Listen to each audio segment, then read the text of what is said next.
There is a kind of man the modern world rarely sees clearly. Not because he hides, but because people seldom know how to interpret his silence.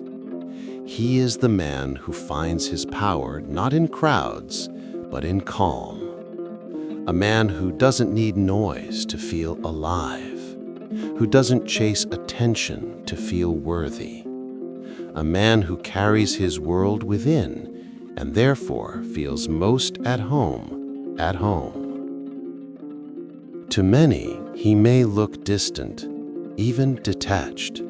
Some may whisper that he's too quiet, too private, too withdrawn. But those judgments say more about the world than about him, because what appears as isolation is often something far more meaningful: inner alignment.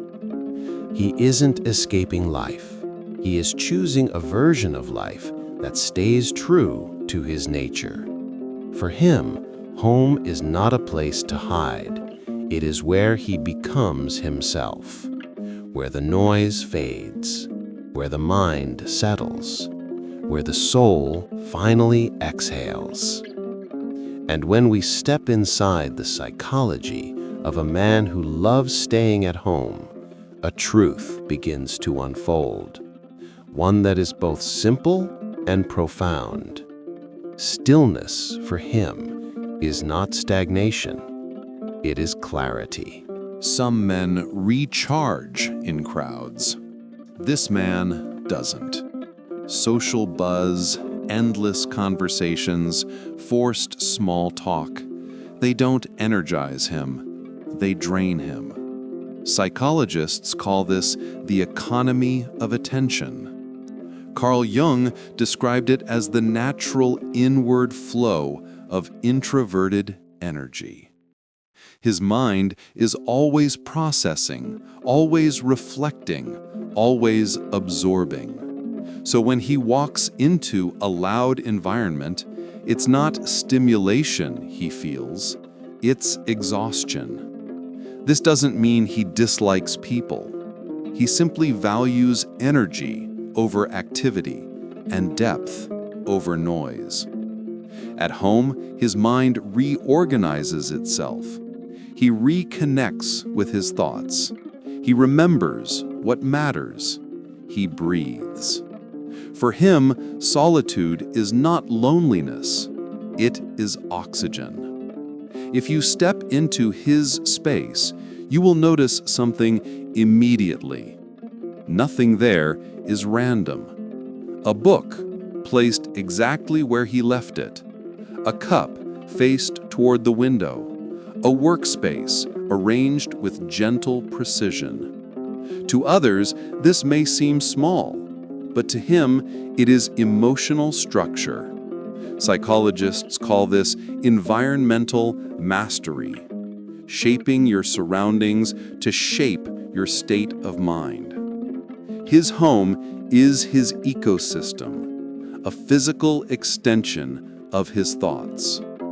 Every ritual he performs, making coffee, cleaning his desk, lighting a candle, is not routine. It is a grounding technique, a moment of self-return, a recalibration of his inner world.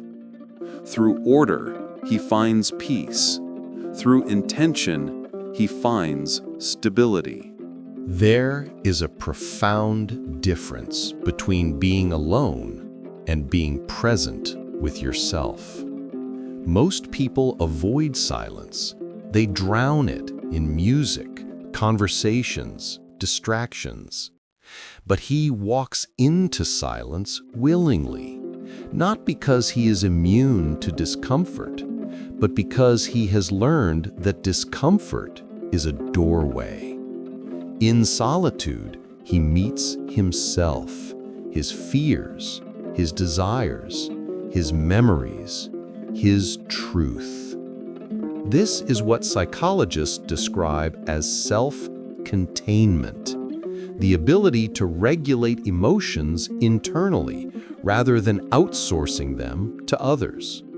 He doesn't need constant validation. He doesn't need someone to fill the silence. He knows himself well enough to inhabit his own company. And that is a rare kind of strength. We live in a world addicted to noise, constant updates, constant movement, constant visibility. Most people define their worth by how often they are seen. But this man does something quietly revolutionary. He steps away. He chooses depth over applause, presence over performance, truth over display. Søren Kierkegaard once wrote, "The crowd is untruth." And in many ways, this man lives by that idea. He doesn't look for truth in the movement of the masses. He finds it in the spaces between moments, the sound of rain, the stillness of morning light, the rhythm of his own breathing. His awareness is not fragility, it is mastery. In a world drowning in stimulation, his attention is a form of rebellion. Modern society often mistakes strength for aggression, loudness, dominance, control. But for him, strength looks different. It looks like restraint. It looks like clarity. It looks like emotional intelligence. He doesn't need to overpower others. He simply needs to govern himself. His quiet is not weakness. It is self-command. He feels deeply, but he doesn't react impulsively. He observes, reflects, then responds with intention. Yet he is aware of one essential truth: solitude can nurture the soul or imprison it. It depends on whether it is conscious or unconscious. And his solitude is conscious. It is a practice, a discipline, a choice. Through stillness, he stays balanced between the outer world and the inner one. In the end, his home becomes more than a shelter. It becomes a map of his values, a biography written in objects, choices, and rhythms. Every corner holds a memory. Every item carries intention. Every quiet moment reveals a truth. He isn't hiding from the world. He is building a world inside himself, one that is honest, peaceful, and aligned with his true nature. And maybe that is the greatest lesson he teaches us.